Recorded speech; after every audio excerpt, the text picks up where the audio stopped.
குழந்தைக்கு பால் கொடுக்கணும். உடம்பு என்ன நம்மளுக்கு தெரியாத வித்தைகளா? சோப்பு பழம் நாங்க வந்து செவ்வாழைன்னு சொல்லுவாரு. அந்த சோப்பு பழம் யாஷாவுக்கு வந்து சாப்பாட்டுல வந்து நல்ல கல்லம். நல்ல இனிப்பு உள்ளது, நல்ல டேஸ்ட் ஆயிருதுன்னா, இதை நம்ம இதெல்லாம் இனிப்பு இல்லையோ அது மட்டும் சாப்பிடக்கூடாது. இப்படியெல்லாம் நல்ல வேலை காட்டினா அது நம்மளுக்கு வந்து கூரவு. அதாவது கூரவுனா, ஹாய் ஃப்ரெண்ட்ஸ், டைம் இப்போ நைட்டு கரெக்டாக 10 மணி ஆகுது. ரொம்ப நாளாக இது கமெண்ட்டில் வந்துட்டே இருக்குது. தம்பி பாப்பாவுக்கு என்னத்தை நான் சாப்பிட கொடுதே, என்னத்தை நான் சாப்பிட கொடுதே, ஸ்பெஷலாக பாப்பாவுக்கு என்னத்தையெல்லாம் நீங்கள் கொடுக்குதீங்க, அதை ஷேர் பண்ணுங்க அப்படின்லாம் கமெண்ட் வந்துட்டே இருக்குது. எனக்கு வந்து ஃபஸ்ட்டு யாஷியா பிறந்தப்புறம் நிறைய பேர் நிறைய விதமாட்டு சொன்னார். 6 மாதத்துலேயே வந்து சாப்பாடு ஸ்டார்ட் பண்ணணும், இல்லைங்க சாப்பாடு ஒழுங்காட்டு சாப்பிடாது, பெண் குழந்தை வந்து சீக்கிரமாட்டு சாப்பாடு கொடுக்க ஸ்டார்ட் பண்ணணும், அப்படி இப்படியே நிறைய பேர் நிறைய விதமாட்டக்கும் சொன்னார். ஆனால் என் ஹஸ்பண்டு மட்டும்தான் சொன்னார், 1 வயசு வரைக்கும் தாய்ப்பால் மட்டும் கொடுக்கணும், வேறு எதுவும் கொடுக்கக்கூடாது. அப்போ சரி தாய்ப்பால் மட்டும் கொடுக்கலான்னு கொடுத்துட்டு இருக்கும்போது, இல்லை தண்ணி கொடுத்தா ஒன்றும் இல்லை, தண்ணியும் சேர்த்து கொடுக்கலாம் அப்படின்னு நிறைய பேர் தண்ணி கொடுங்க தண்ணி கொடுங்க. ஆனால் இவங்க வந்து தண்ணியும் கொடுக்கண்டாம், சரி தாய்ப்பால் மட்டும் போதும்னு சொல்லிட்டு அப்போ எங்களுக்கு யாஷியாவோட எனக்கு ஓகேவா இருந்தது. தாய்ப்பால் வந்து பரவாயில்லாமல் இருந்துச்சு. அப்போ நாங்கள் அவளுக்கு கரெக்டாக 1 வயசு வரைக்கும் தாய்ப்பால் மட்டுமே தான் கொடுத்துட்டு இருந்தோம்.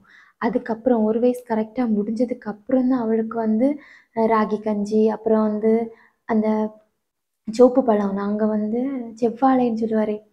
அந்த சோப்பு பழத்தை நம்ம கை வச்சே மசிச்சு அதை கொடுக்குறது, அப்படி இப்படின்னு அவளுக்கு அப்போ தான் 1 வயசு முடிஞ்ச அப்புறம் தான் லைட்டாக சாப்பாடு வந்து கொடுக்க ஸ்டார்ட் பண்ணோம்.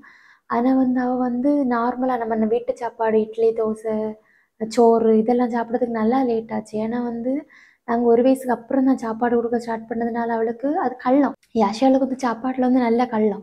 அப்படியே நான் வந்து டேஸ்ட் இல்லைன்னா சாப்பிட மாட்டேன். நம்மளுக்கு எல்லாம் இனிச்சணும், இனிச்ச சாப்பாடுனா சாப்பிடுவா, இல்லைங்க சாப்பிட மாட்டா.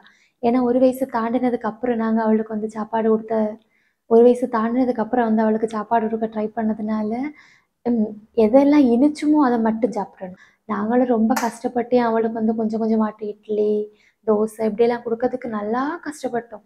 அதுக்கப்புறம் வந்து அதுக்கு கறி சேர்த்து எருப்புன்றதை கொடுக்கறதுக்கு அவளுக்கு 2 வயசாச்சு.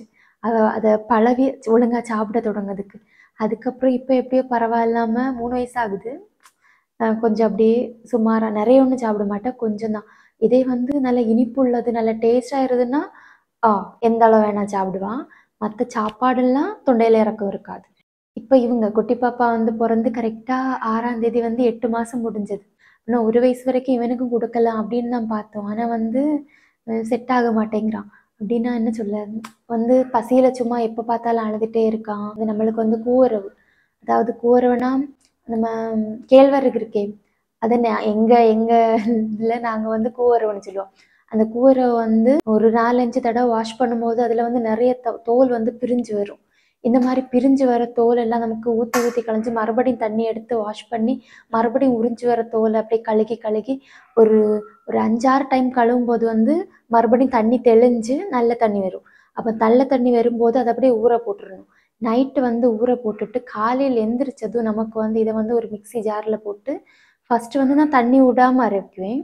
தண்ணி விடாமல் அரைச்சிட்டு அதுக்கப்புறம் கொஞ்சம் தண்ணி ஊற்றி அரைச்சிட்டு இதை வந்து ஒரு சின்ன அருப்பில் ஊற்றி பால் எடுத்துட்டு இதை வந்து இவனுக்காகவே ஒரு மண் சட்டி, எனக்கு வந்து மற்ற பாத்திரத்துல எல்லாம் குழந்தைங்களுக்கு வந்து சாப்பாடு கொடுக்கும்போது இப்போ வந்து எனக்கு வந்து நான்ஸ்டிக்கோ இல்லை மற்ற பாத்திரமோ அது யூஸ் பண்ணது கொஞ்சம், ஏன்னா அவங்க ரொம்ப பிஞ்சு இதாக இருப்பாங்களாம். அதனால மண் சட்டின்னு நம்ம எல்லாத்துக்கும் நல்லது. அந்த 1 ஸ்பூன் கருப்பட்டியை வந்து அதுலேயே வந்து துருவி எடுத்துட்டு இதில் சேர்த்து கஞ்சி காய்ச்சி குடிக்கும்போது அவனுக்கும் நல்ல ஃபுல்லாக சாப்பிட்ருவான், நம்மளுக்கும் சந்தோஷமாக இருக்கும். இதே வந்து எந்த டேஸ்ட்டும் கலக்காமல் கொடுக்கும்போது சத்தியமாக சாப்பிட மாட்டேன். நமக்கு வந்து மண் சட்டியில் காய்ச்சும் வந்து நல்லா ஸ்லோவாட்டியாக வந்து காயும், இருந்தாலும் வந்து மக்களுக்கு வந்து நல்லது. அதனால என்ன ஸ்லோவாட் ஆனாலும் பிரச்சனை இல்லை, குழந்தைக்கு உடம்புக்கு நல்லதாக இருக்கணும் அப்படின்னு சொல்லிட்டு தான் இந்த சட்டியில் பண்ணுது.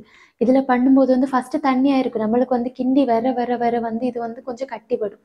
நம்ம நிறைய தண்ணி வச்சிட்டோன்னா வந்து நல்லா இருக்காது, ஒரு மாதிரி எனக்கு பிடிக்காது. நான் வந்து இவனுக்கு கொடுக்கறது கொஞ்சம் கட்டியாகவே நான் எடுப்பேன். இப்படி வந்து காய்ச்சி நம்ம கொடுக்கும்போது வந்து ஃபுல்லாக சாப்பிடுவாங்க, கொஞ்சம் கூட மிச்சம் வைக்காது. நமக்கு ஒரு கிண்ணத்தில் எவ்வளோ கொடுக்குதோ அவ்வளோத்தையும் சாப்பிடுவான். இதே நம்மளுக்கு வந்து கொஞ்சம் கருப்பட்டி போடாத வெறுமனை காய்ச்சி கொடுத்தா சத்தியமாக இது சாப்பிட மாட்டான். அதனால குழந்தையும் சாப்பிடணும், அது வந்து கெட்டதுன்னு ஒன்றும் கிடையாது, நம்ம கருப்பட்டி தானே. மற்றபடி வேறு என்ன சாப்பாடுனா இப்போ நம்ம தண்ணி குடிச்சுட்டு இருந்தோம்னா அவங்கள வந்து கையை பிடிச்சி பிடிச்சி எழுப்பு கொஞ்சம் தண்ணி நம்ம தண்ணி கேட்குற மாதிரி அவங்க பண்ணுவாங்க வாயெல்லாம் கேட்கிட்டு அப்போ வந்து அவனுக்கு தண்ணி வேணும் போல் தாகம் எடுக்குது போல் அப்படின்னு நின்று அவங்களுக்கு கொஞ்சம் தண்ணி வாயில் கிளாஸ் வச்சு கொடுக்கும்போது கொஞ்சம் அவனுக்கு தெரிகிற மாதிரி இப்போ இப்படி அப்படின்னு குடிச்சுவான். அப்போது தண்ணி இப்போ கூரம் இது மட்டும்தான் இப்போ வந்து கரெக்டாக ஒரு வாரமாக அவனுக்கு வந்து போயிட்டுருது. அதுக்கு மறுபடியும் அடுத்து ஏதாவது சாப்பாடு கொடுக்குதுன்னா அந்த சாப்பாடை வந்து ஒரு வாரம் கழித்து நமக்கு கொடுக்கணும். அப்போ வந்து இந்த சாப்பாடால் அவனுக்கு உடம்புக்கு எந்த பிரச்சனையும் இல்லை, உடம்பு ஏற்றுக்குச்சு ஓகே அப்படின்னா அடுத்த சாப்பாடு கொடுக்கணும் அடுத்த வாரம்.